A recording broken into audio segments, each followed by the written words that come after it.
Today I'm replacing the inner and outer tie rods on my 2008 Dodge Grand Caravan. This tie rod is seized, so it won't spin to adjust for tow to set the alignment, and the other side I got hit by a deer, so it's bent.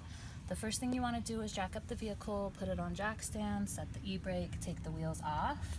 I sprayed a little rust bust to try and see if I could get this loosened up, but to no avail.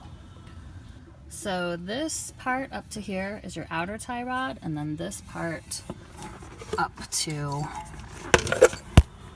this guy right here is your inner tie rod.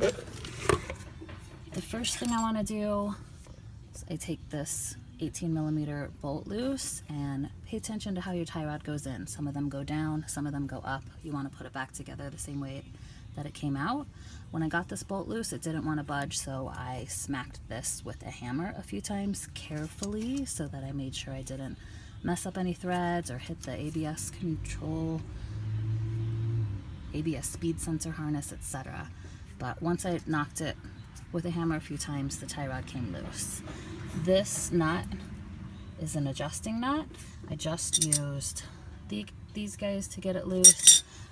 Normally when you're doing an alignment, you would spin the tie rod in and out to make your wheel go in and out, but this guy is seized up. So there is a boot that covers the end of the tie rod that you need to get off. I use needle nose pliers to pull this little plier loose, and then I lubricated the tie rod a bit so that I could slide this boot. On the inside of the tie rod, around the big side of the boot, there was a hold down clip like this guy. I just used a long screwdriver to poke this out and get it loose. When I go back together, I'll use a long tie wrap so that the boot stays in place. Once you get the boot slid back, then you have access to reach this nut to loosen the outer tie rod. If you have channel locks large enough, then you can use like an adjustable, I guess they're not channel locks there. It's an adjustable wrench. See how it slides in and out? If you have one large enough, then you can sneak it up in here through the control arm and the subframe and get it on there and get it loosened. This guy, the tie rod turns your wheel, so you can spin your wheel to get the nut where you need it to sneak in and get it loose through that hole.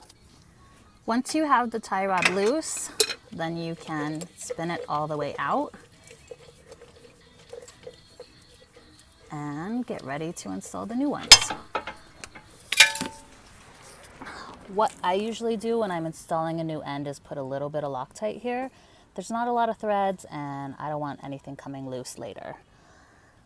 You have to get the boot off unless you're replacing the boot. There's nothing wrong with mine, and I need to get it off so that I can put it on the new tie rods since my tie rod is seized. Normally I would spin this old one off and slide the boot off and replace it, and make sure that you put a nut on there too. Some new tie rods come with a nut, some of them you have to reuse them and spin this off, but because this guy is seized, I'm going to get a saw and cut it in half so I can slide the boot out. Another thing to note, anytime you're replacing tie rods, you want to go get the alignment done immediately. If your alignment is out, then you will chew up your tires and have a new problem to deal with. You can try and mark these tie rods and like count the number of turns to spin the old one out, but even then you're always going to be off by a little bit, so I just always leave it to the professionals. This is the cutoff tool I'm using to cut the tie rod in half. Note the safety glasses. Make sure when you're doing this that the sparks go away from you.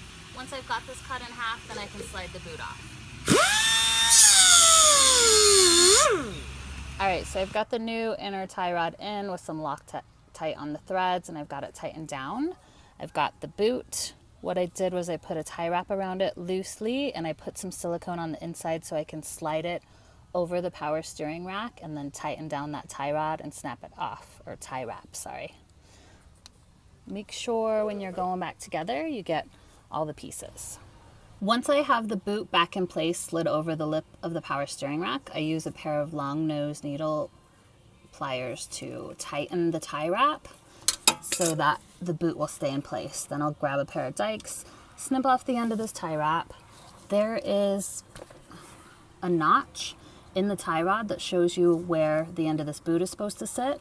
So slide the boot down where it goes, put the clamp back in place, Then put the lock nut on. I kind of try and eyeball it and get it like at least as many threads up as it was before I took it apart. Then I can spin on the new tie rod end. Only thing different on the right side is there's this shield that goes around that kind of makes it hard for me to get to the boot clamp to loosen it. But the shield, as far as I can tell, see if I can get a view in here for you, it just has two 10mm bolts. All right, so a better view of the shield, there is a 10mm bolt right there and another one right there. There might be one on the back, but then I can get the shield out of my way so I have easier access to the power steering rack boot. Once you get both of the new tie rods installed, double check, make sure that you got the clamp on both sides of the power steering rack boot, that you got the lock nut tightened, that you got this guy tightened. Put the wheels on, torque the lug nuts to 110 foot-pounds, test drive the vehicle, double check the torque, and take it straight to the alignment shop so that you can get your new tie rod ends set where they need to be and not wear out your tires.